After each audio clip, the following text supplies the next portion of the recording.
목사란 어떤 존재일까? 제가 목사이다 보니까 그것을 생각하게 됩니다. 목사란 혹시 60 살 거를 건강관리 잘해서 70까지 사는 자인가? 또는 70까지 살 것을 건강관리를 잘해서 80까지 사는 자일까? 그런 자일까요? 아니면 반대로 80까지 살 수 있을 것을 과로하다가 70에 죽는 자일까? 또는 70까지 살 수 있는데 과로하다가 60까지 사는 자일까? 어떤 자일까요? 그렇게 묻는 물음은 부당하다 느껴지시나요?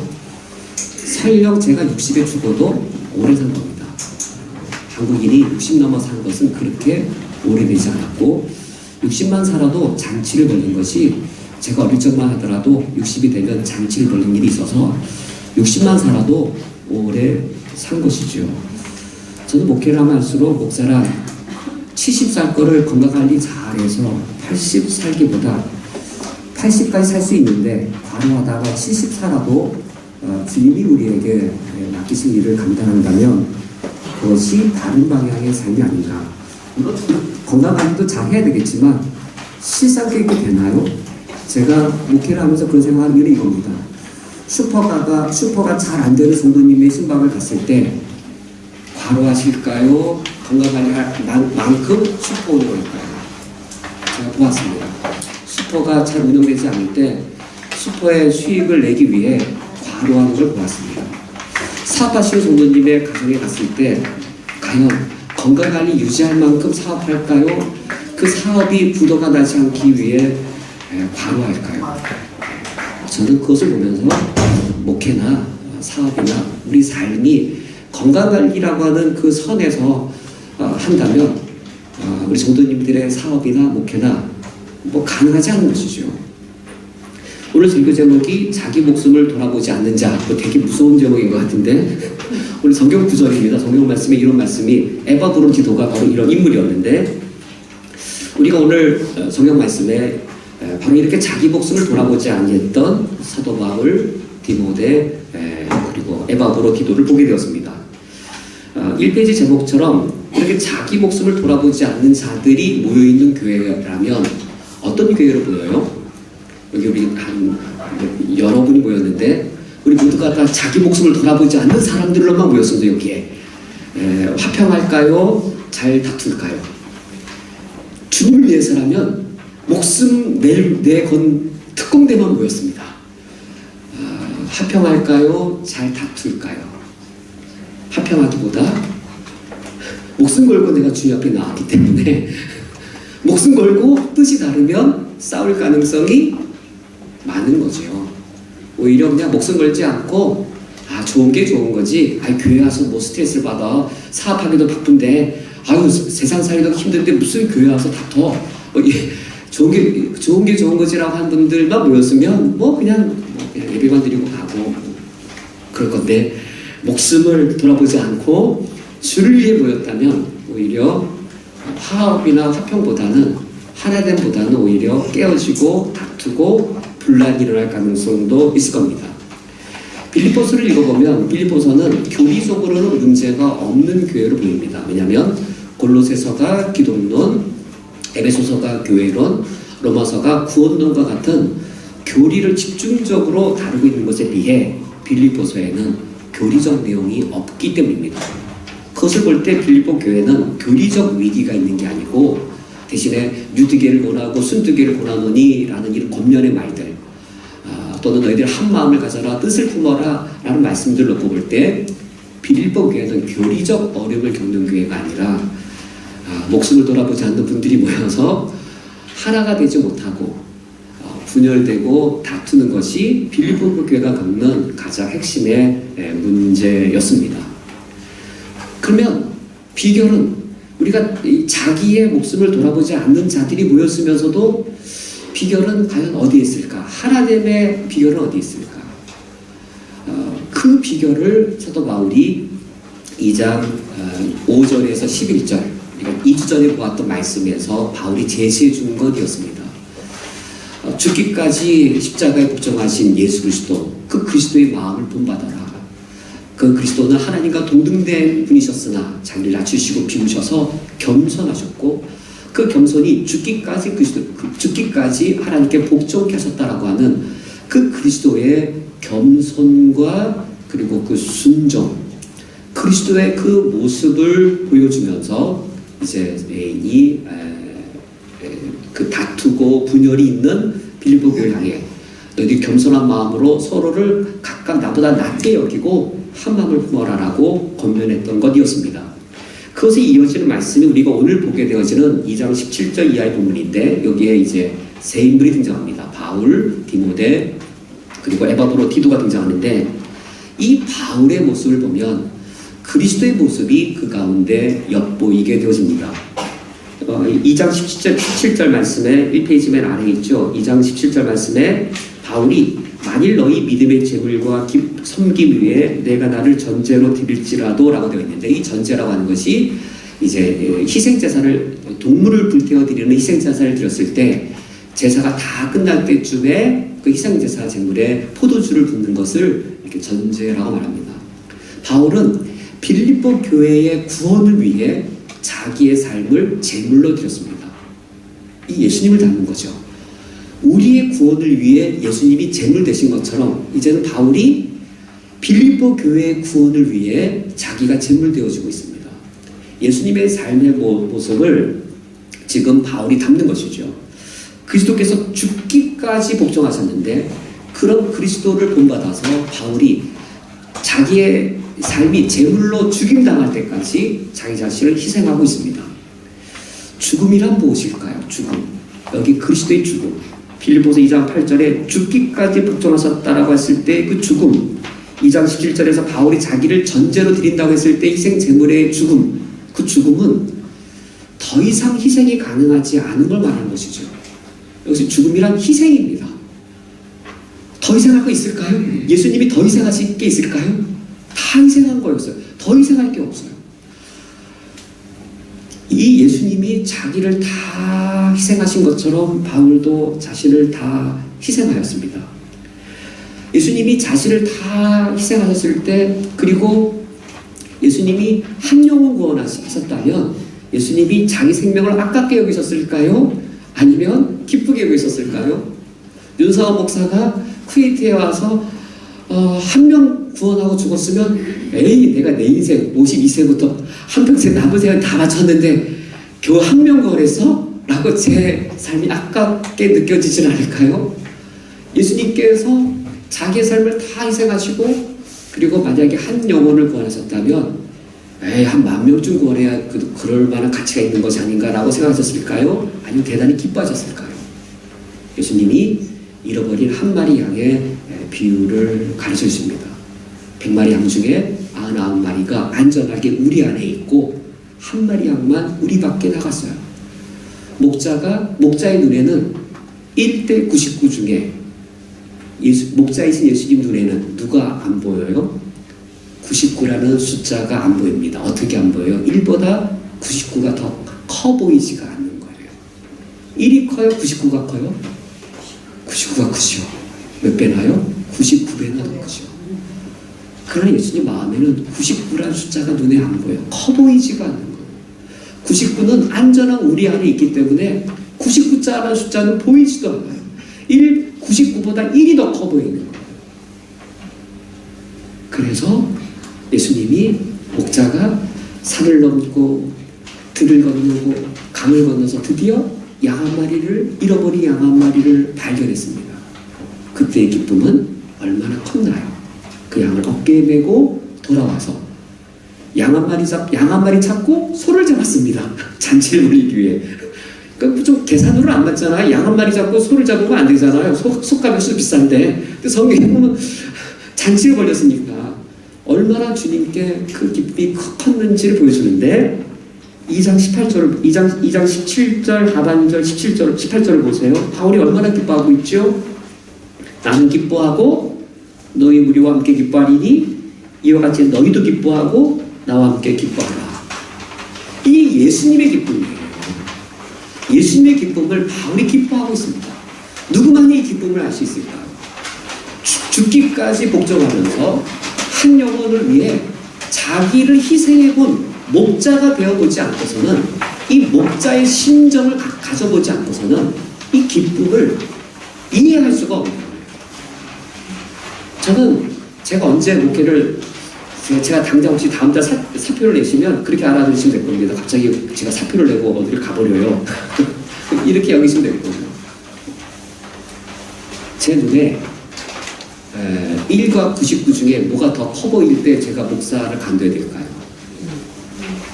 저는 제 개인의 기준은 그거예요.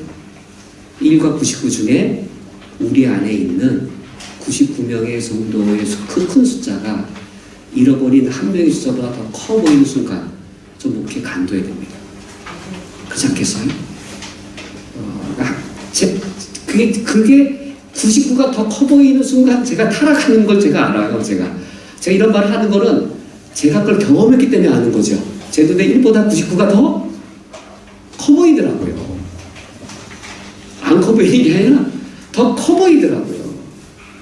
제가 부안군에서 제일 큰 교회에 있었잖아요. 부안군에서. 노예 가면 제가 서열 2위였어요. 수백 명에 200여 명의 총대들을 모여도 제 나이에. 그때 뭔가 으쓱하는 기분을 제가 알아요. 되게 타락이거든요. 타락이 별거 아니에요. 큰일, 그런 거 큰일이라고 여기잖아요. 큰일, 하나님의 큰일, 그런 거 큰일이라고 여기잖아요. 1보다 99, 그게 큰일이잖아요. 그 순간 그게 타락이, 다른 게 타락이 아니에요. 1보다 99가 커 보이면 그것이 타락인데, 교회 성장을 생각하니까 99가 보이더라고요. 교회 성장을 생각하는 순간. 그런데 교회 성장을 생각하지 않으니까 1이 보이더라고요. 1이 99보다 1이 더 커 보이더라고요. 과연 우리가 그 1을 향해 예수님이 그 잃어버린 양떼의 비유에서 보여주신 것처럼 죽기까지 희생할 수 있을까? 그리고 그 잃어버린 한 영혼을 위해 자기를 죽기까지 희생한 그 예수님을 닮은 바울이 뭘 기뻐하고 있어요? 예수님의 기쁨으로 기뻐하고 있습니다. 지금 왜 이런 이야기가 진행되어지고 있냐면, 우리가 이런 예수님의 마음과 태도를 가지고 목숨을 돌아보지 않는 자들이 된다면 우리는 하나가 되는 것입니다.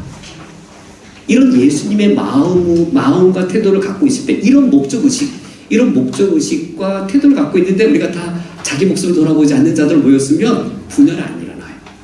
하나됨의 길이 가능하고 합평할 수 있게 되어지고, 사탄은 우리를 무서워할 것이고, 한 명이 100을 당하고 한 명이 1000을 당하는 그런 용사들이 되어질 것이죠. 우리가 모여봐 200명인데 200명이 200명을 능가한 하나님의 일을 감당하게 될 것입니다. 두 번째 장으로 가서 이제 두 번째 인물 디모데가 등장합니다. 디모데와 그의 올바른 목적의식인데, 이번에 1번 사도 바울은 디모데를 빌립보 교회의 분열을 회복시키기 위해 디모데를 보내려고 하고 있습니다. 19절 상반절에도 내가 디모데를 속히 너희에게 보내주기를 주 안에서 바라고 있다. 23절 하반절에서도 곧 이 사람을 보내기를 바란다라고 해서 감옥 안에 있는 바울이 지금 디모데를 빌립보 교회로 보내려고 하고 있습니다. 그 이유는 바울이 감옥 안에 있는 동안 빌립보 교회에 분열되었다는 소식들을 듣게 되었습니다. 디모데를 보낸다라고 하는 것은 단순한 안부가 아니라 분열된 상황을 돌보아보고 디모데가 나를 대신해서 분열된 교회를 회복시키기 위해 이제 보내기를, 또 속히 보내기를 바란다라는 그런 의미였습니다. 그러면서 바울이 내가 안 가더라도 디모데가 가는 게 나와 같은 거와 같다. 디모데는 정말 나와 똑같은 사람이다. 내가 정말 신뢰할 수 있고, 내가 안 가더라도 디모데가 가서 내가 하는 일을 정말 똑같이 할 수 있는 특별한 인물이다라고 신뢰하고 있습니다. 그래서 이번에 디모데는 사도 바울이 신뢰하는 인물이었습니다. 그래서 20절 A에 바울과 뜻이 같은 자, 20절 B에 빌립보 사장을 진실로 염려해 주는 자라고 이제 바울이 이제 디모데를 신뢰하고 있는데, 그 20절 상반절처럼 이는 뜻을 같이하여, 누구와 누구의 뜻이 같았냐면 바울과 디모데의 뜻이 같았습니다. 우리가 몇 주 전에 살펴본 것처럼 빌립보서 2장 2절 바울이 빌립보 성도에게 권면했단 말이에요. 너희들이 뜻을 같이하여 한 마음을 품어라. 바울이 디모데 교회를 향해 같은 뜻을 가지라고 권면하실 뿐만 아니라 바울 스스로도 그가 디모데와 뜻을 같이 하는 모범을 보여주고 있는 것이죠. 바울이야말로 목숨을 건 사람이고 바울의 영적 아들인 디모데도 같은 사람이겠죠. 그 정도의 열정을 갖고 있는. 그럼에도 불구하고 뜻을 같이 할 수 있었는데 어떤 뜻에서 같았냐면 21절을 봤을 때 어떤 뜻이었을까요? 21절에 어떤 사람은 자기 일을 구하고 또 어떤 사람은 그리스도 예수의 일을 구하는데 디모데와 바울은 둘 다 그리스도 예수의 일을 구하는 자였습니다. 22절에 그 둘은 무엇을 위해 수고했냐면 복음을 위하여 수고하는 자들이었습니다. 그런데 성격상 바울은 좀 다혈질이면서 또 분석적이면서 좀 강한 면이 있는가 하면 디모데는 여성적이고 좀 부드럽잖아요. 그리고 디모데는 좀 이렇게 목회자 스타일이라면 사도 바울은 선교사 스타일이잖아요. 바울과 디모데가 뜻은 같았지만 스타일은 달랐을 거예요. 스타일과 방법은 같지 않았을 거예요. 근데 무엇이 같았냐면 그리스도 예수의 일이라는 뜻이 같았고 복음을 위하여라는 뜻이 같았습니다. 그래서 22절 하반절에 자식이 아버지의 결과 같이 나와 함께 복음을 위하여 수고하였느니라. 나와 함께. 두 사람이 함께 할 수 있었던 것은 서로의 방법이 같고 서로의 스타일이 같아서가 아니라 뜻이 같았기 때문에 그들이 함께 할 수 있습니다.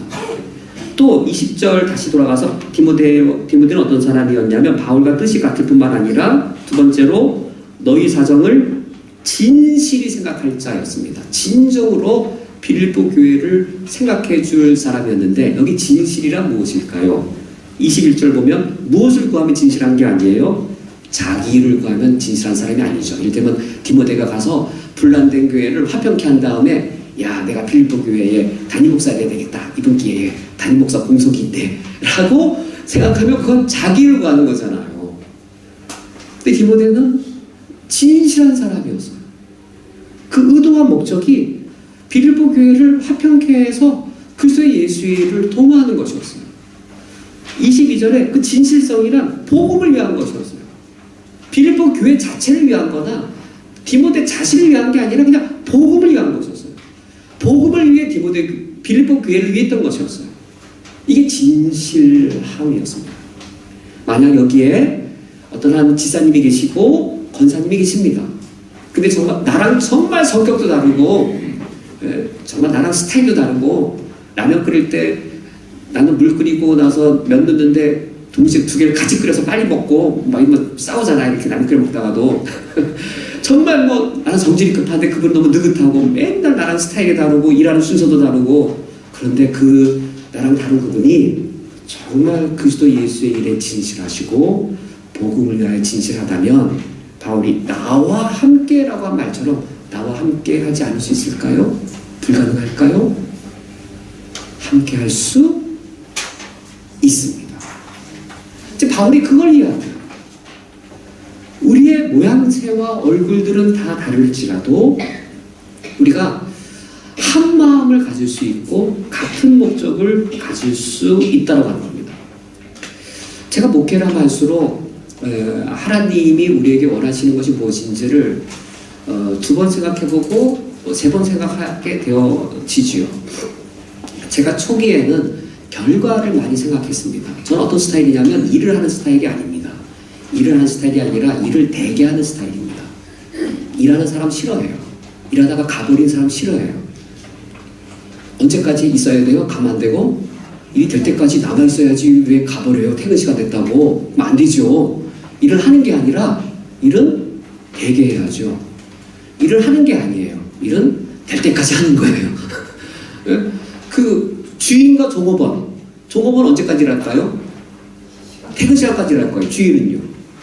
될 때까지 일할 거예요. 우리가 주인이지 종업원이에요. 저는 일하는 사람 싫어요. 일은 될 때까지 하는 거고 일은 되게 해야 되지 일을 하다가 하면 어떻게 해요? 이런 제가 얼마나 결과를 소중히 여겼겠어요. 이런 제가 청년부를 맡으면 얼마나 부흥했겠어요. 정말이에요. 제가 청년부 맡았을 때 12명이 그 다음에 70명이 넘었어요. 저는 일을 되게 하는 사람 아니겠어요? 어떻게 하면 일이 되는지 잘 아는 사람 아니겠어요? 그런데 일이 됐을 때를 생각해 보게 되었어요. 정말 주님이 그걸 원하실까? 결과보다 다른 거 생각하게 되더라고요. 제가 예전처럼 그런 사고를 왔으면 제가 우리 교회 와서 일하는 스타일이 달라졌을 거예요. 제가 목회를 하면서 목회의 일은 세 가지 차원을 갖습니다. 신학적이고 전문가적이고 경험을 필요로 해요. 이를테면 주일학교 교육, 서울교대 나왔다고 잘할 수 있을까요? 서울교대 나왔으면 주일학교 교육에서 잘할 수 있을까요? 사범대학 나왔으면 중고등부 잘 가르칠 수 있을까요? 절대 아니죠. 왜요? 주일학교 교육은 신학적이어서예요. 그리고 신학교 나와서 무조건 다 잘할까요? 아니에요. 그 분야의 전문가가 돼요. 유치부는 유치부대로, 청소년은 청소년대로 전문가가 돼야 돼요. 또 하나는 전문가를 통해 경험, 실패를 포함한 시행착오를 포함한 경험이 대단히 필요해요. 주일학교 교육만 그럴까요? 전도도 그렇습니다. 전도가 신학적이고 전도가 단순히 개인 전도가 아니라 우리 교회를 전도하는 교회로 만들 때 대단히 전문가적이에요. 전도하는 조직으로 만들 때는 그거는 누구만 가질 수 있어요? 시행착오를 경험한 목회자가 할 수 있어요. 시행착오를 경험한 경험이 필요해요. 선교는 어떨까요? 주일학교 교육보다 전도보다 더 전문가적이에요. 선교야말로 신학적이고 사역 중에 가장 전문가적이고 그리고 너무나도 경험을 요구하는 것인데 우리 교회 주일학교 교육, 전도, 선교에 대해 신학적으로 아는 분 누구 있을까요? 제가 알기에 한 명도 없어요. 주일학교 교육, 선교에 대해 전문가 몇 명 있어요?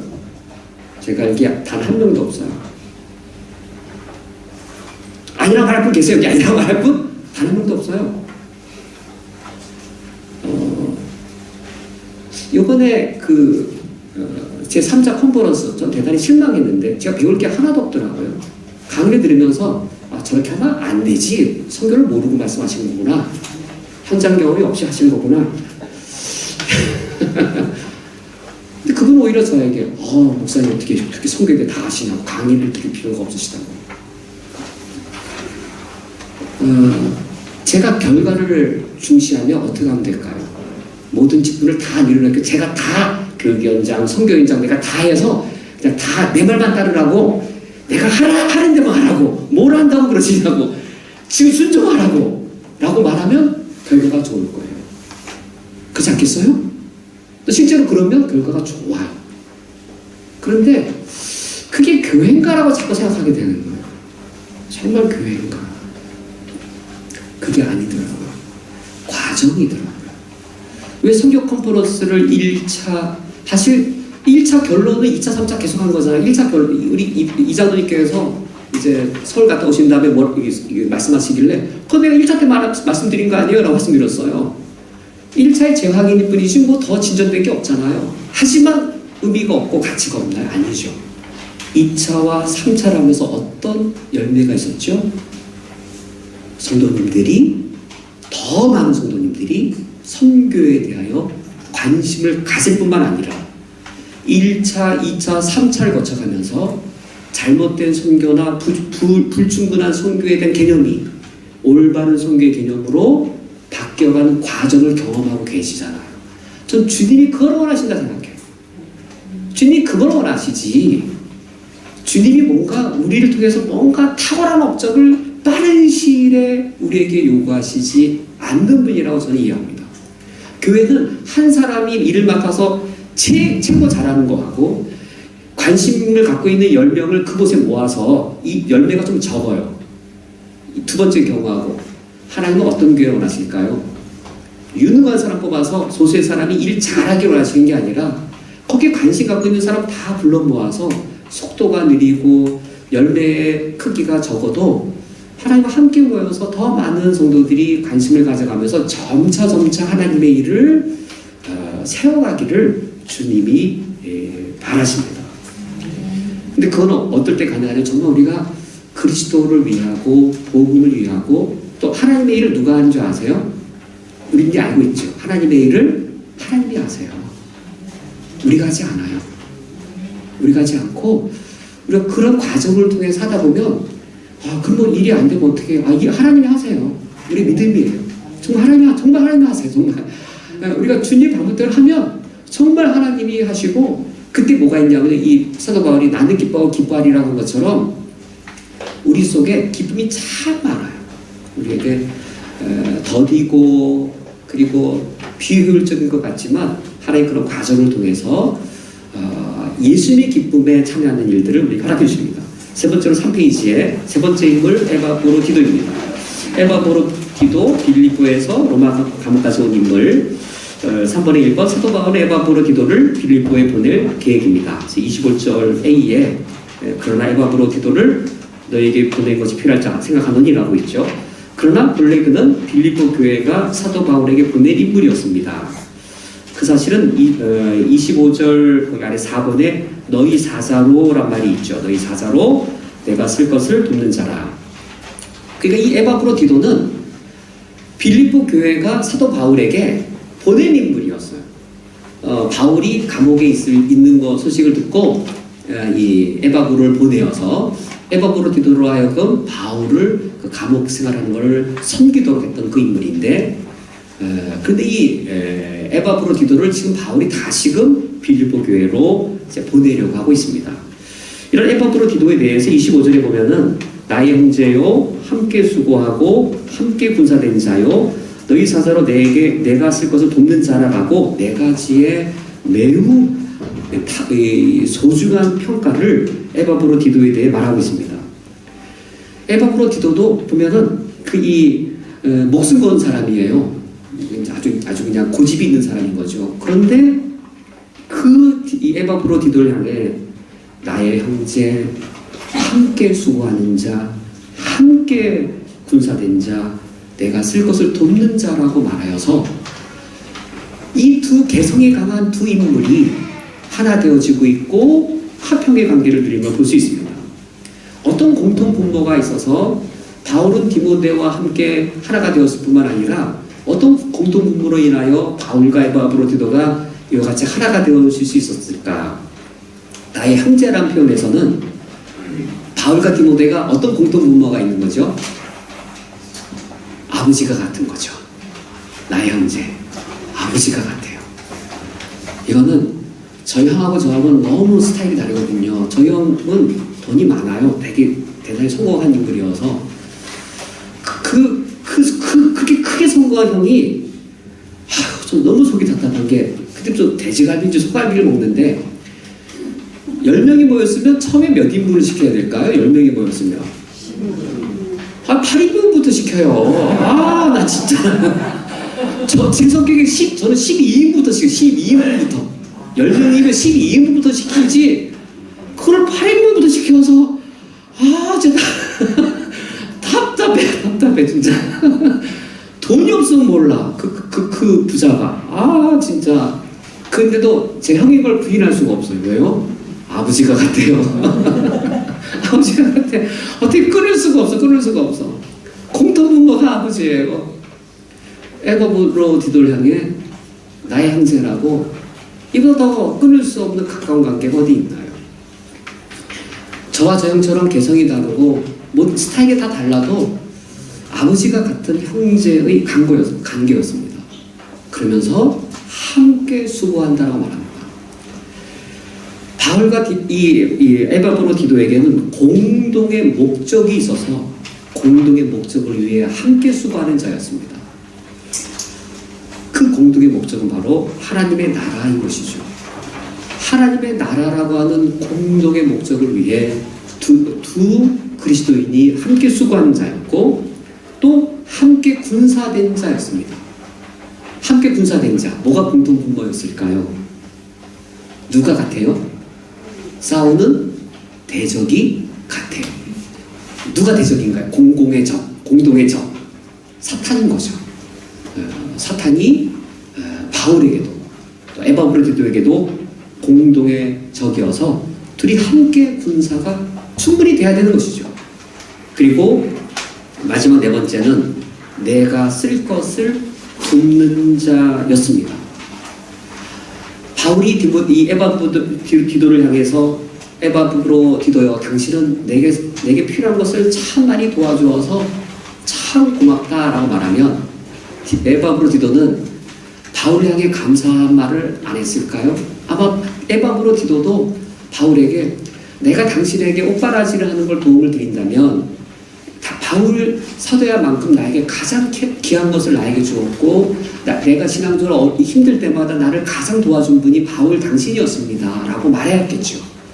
바울이 에바브로디도를 향해 내게 돕는 자라고 말할 때에는 에바브로디도의 입장에서도 바울이 그러한 자였습니다. 내가 당신에게 필요한 것처럼 당신도 내게 필요한 존재. 이것이 그리스도인의 관계입니다. 내가 당신에게만 필요한 것이 아니라 당신이 나에게도 필요해서 서로가 서로에게 돕고 서로가 서로에게 필요한 존재가 그리스도인인 것이죠. 서로 사랑해야 된다는 말은 어떤 의미일까요? 내가 사랑만 하면 되나요? 나는 사랑만 해야 되는 존재인가요? 서로 사랑해야 된다는 말은 뭘까요? 나는 누군가를 사랑해야만 하는 존재이지만 나도 사랑을 받아야 되는 존재에게 서로 사랑이에요. 우리 그리스도인은 그런 존재들이에요. 그런 관계예요. 내가 당신에게 필요하듯 당신도 내게 필요해서 내가 당신에게 도움을 줘야 되지만 나도 당신에게 도움을 받아야 되는 그런 존재가 우리 그리스도인인데, 아버지가 같고 목적이 같고 대적이 같기 때문에 우리는 서로 돕고 서로가 필요한 존재입니다. 마지막 네 번째로 4페이지에 에바브로디도 자기 목숨을 돌아보지 않은 인물이었습니다. 저번에 1번 사도 바울은 에바브로디도를 급히 빌립보로 돌려보내고자 합니다. 바울과 빌립보 교회는 무엇으로 기뻐해야 합니까? 우리 그리스도인들은 누구를 서로 염려해 주는 자들입니까? 28절에 바울이 에바브로디도를 자기에게도 매우 지금 요긴한 인물이지만 빨리 보내려고 하고 있습니다. 에바브로디도가 자기 옆에 있을 때 옥중 생활의 여러 어려움들이 많이 해소될 것이지만 나에게 필요하기보다도 너희들에게 필요해서 빨리 보내려고 하는데 28절 하반절처럼 너희로 그를 다시 보고 기뻐하게 하며 란 말에서 우리 그리스도인들은 무엇으로 기뻐해야 될 존재일까요? 목회의 가장 큰 기쁨이 저는 이게 목회의 가장 큰 기쁨이 여기에 있어요. 이게 제가 권사님 뵐 때 너무 기쁜 거 그게 제가 목회의 제일 큰 기쁨. 성도의 수가 늘어나는 건 오히려 부담이에요. 다음 주 저 숫자 유지해야 될 텐데 그런 부담감이 있어요. 의사 20개 샀더니 그 다음 주 숫자가 줄면 야 이거 20개 괜히 산다 이제. 성도의 숫자가 느는 거는 기쁨과 더불어 부담이 같이 오는데 목회자의 기쁨은 새벽에 어떠한 지사님의 기도에 염려가되 기도해야 하는데 그 지사님이 기쁘게 귀여운 웃음을 보면요 그게 목회의 가장 큰 기쁨이에요. 그게 가장 큰 기쁨이에요. 그 기쁨으로 목회를 하게 되어져요. 그리스도인의 가장 기쁨은 그리스도인을 만나는 기쁨보다 더 큰 기쁨은 없는 것 같아요. 이게 이 기쁨으로 살아가는 거예요. 다른 기쁨은 아니에요. 이게 가장 큰 기쁨이에요. 서로가 보는 기쁨이죠. 만나는 기쁨이고요. 무슨 대단한 일을 하는 게 아니라 그냥 만나서 오늘 끝나고 오늘 칼국수 먹는다, 국수 먹는다 같은 맛있는 거. 사실 저도 사실 내가 성격 빨리 끝내고 빨리 먹어야 되는데 말 좀 빠르잖아요. 빨리 먹어야 되잖아요. 그냥 만나는 기쁨. 이 사도 바울이 에바브로디도를 보내면서 그를 보고 너희들이 기뻐하고 내 근심을 덜려고 한다. 그리스도인들은 바로 서로가 서로를 염려해주고 서로가 서로의 근심을 덜어주는 자들이 바로 우리 그리스도인들입니다. 2번 문제, 에바브로디도는 어떤 자였는가? 30절에 그가 그리스도를 위하여 죽음에 이르러서도 자기 목숨을 돌보지 아니한 것은 이라는 에바브로디도의 모습을 볼 때에 우리는 이 모습이 예수 그리스도의 모습인 것을 보게 됩니다. 바울의 모습 안에서도 자기의 빌립보 교회 구원을 위해 자기를 관제로 제물로 드렸던 바울의 모습에 그리스도의 모습이 투영되어 있던 것처럼 죽음에 이르러도 자기 목숨을 돌아보지 아니하였던 에바브로 모습 속에는 예수 그리스도의 죽기까지 십자가에 복종하신 그 그리스도의 모습이 투영되어져 있습니다. 이런 에바브로 디도를 사도 바울은 29절에서 그를 기쁨으로 영접하고 이와 같은 자를 존귀히 여기라고 말하고 있습니다. 이런 그리스도인들끼리 싸울 이유가 없는 거지요. 기쁨으로 영접하고 존귀히 여기라 말하고 있는데, 저는 오늘 설교 준비를 하면서 특별히 오늘 우리 가정에는 또 특별히 의미가 있는 날입니다. 오늘 저랑 제 아내가 이제 우리 아이들 국제학교에 행정처리 마지막 다 제출하고 돌아오면서 한국을 떠날 때 가장 큰 고민이 걱정거리 염려가 오늘 공적으로 다 이제 그냥 하나도 없이 다 해결된 날이어서 마음이 미묘했습니다. 쿠웨이트로 떠날 때 우리 가족은 대단히 큰 어려움 속에 있었는데 하나의 큰 에피소드, 하나의 큰 지금도 즐겁게 이야기할 수 있을 만큼 한 일이 있었는데, 쿠웨이트 한 연합교회에서 공동회의 금요일날 열려서 이렇게 진행될 때 한국은 새벽녘인 거죠. 새벽 1시까지 2시까지 그런 시간대인 것이죠. 그 전날 의가 이제 서울에 놀러 가게 됐는데 내려오지가 않는 거예요. 그날 밤에 파주고등학교 축구부에 축구선수로 들어가게 돼서 파주고등학교 축구부 감독님 부인하고 파주에서부터 부안으로 내려오고 있는 중이었어요. 그 의는 자기가 꿈꾸었던 축구선수가 된 날이었습니다. 그 감독 부인이 이제 부모인 저희를 설득하는 거죠. 늦은 한 10시, 밤 10시쯤이었어요. 밤 10시쯤에 부안에 도착해서 이제 자초지정을 말하고 감독님 부인이 다시 못 올라가잖아요. 그래서 우리 집에서 주무시라고 하고 그러던 중이었어요. 근데 새벽에 김상도님이 아마 메시지를 보내주신 거죠. 그러니까 눈 뜨고 나니까 이거 파주로 가는 게 아니라 쿠웨이트를 가야 돼. 우리 가족은 대단히 큰 쉽지 않은 일이었어요. 더나 쿠웨이트를 가면 학교도 못 다니잖아요. 학교를 가는 게 아니라 학교도 못 다니고 자퇴하고 그냥 학교도 못 다니고 그런 어려운 상황에 맞죠. 84과 과로해서 74개 목사 아니냐. 74과 과로해서 64개 목사지. 맨날 이렇게 말하던 아빠가 또 일을 저질러서 그런데 쿠웨이트에 와서 제가 말로 다 표현할 수 없는 이 29절을 제가 경험했습니다. 이러므로 너희가 주 안에서 모든 기쁨으로 그를 영접하고 또 이와 같은 자들을 존귀히 여기라는 사실을 저와 우리 가정이 경험하였을 때에 우리 교회 성도님들이 이 부족한 그리고 연약한 목회자의 가정을 너무나도 극진히 세밀하게 섬세하게 돌봐주셨는데 한때가 아니라 지금 7개월 내내 그렇게 도와주셨어요. 성도님 입장에서는 한 번 도와주신 것일 수 있겠고 한 부분을 도와주신 것일 수 있겠지만 우리 가정은 너무 묘하게 이 성도님은 이 부분을, 저 성도님은 저 부분을 하나님이 우리 성도님들을 통하여서 이 부족하고 연약할 많은 이 목회자 가정을 보호해 주시고 지켜주시고 소중히 여겨주신 것들을 우리 가정이 경험하면서 하나님이 우리 가정을 쿠웨이트에 인도하시다는 사실을 확신하게 해 주셨습니다. 저는 우리 성도님들의 그 지극히 큰 사랑들을 경험하면서 우리 가정을 단순히 소중하게 여기는 것이 아니라 복음을 소중하게 여겨서 복음을 전하려고 한 우리 가정을 소중히 여기시다는 사실을 동시에 경험하면서 한편으로 하나님께 감사와 또 우리 성도님들에 대하여 또 감사를 드릴 수 있게 되었습니다. 성도님께 너무도 감사를 드리고 오늘 말씀을 맺으면 사탄이 우리에게 요구하는 건 이겁니다. 우리의 다양함이 합쳐지지 않게 하고 우리의 다양함이 분란의 요소로 만들게 하는 겁니다. 그러나 하나님께서는 우리의 다양함이 우리가 복음을 위하여 예수 그리스도를 위하여라고 하는 그 순수한 동기와 목적으로 하나가 될 수 있어요. 충분히 하나가 되어질 수 있어요. 합쳐질 수 있어요. 그때는 우리의 다양함이 하나로만 합쳐진다면 시너지 효과는 2배, 3배, 4배로 커져서 여리고성을 함락시킬 수 있습니다. 그러나 다양함이 우리를 분열케 하면 아이성 앞에서도 패배할 것입니다. 그러나 지난 7개월을 제가 경험해 볼 때 하나님 우리 교회의 이런 다양함들을 하나로 합쳐서서 여리고성을 하나님께서 능히 무너뜨리실 것을 기대하게 되어집니다.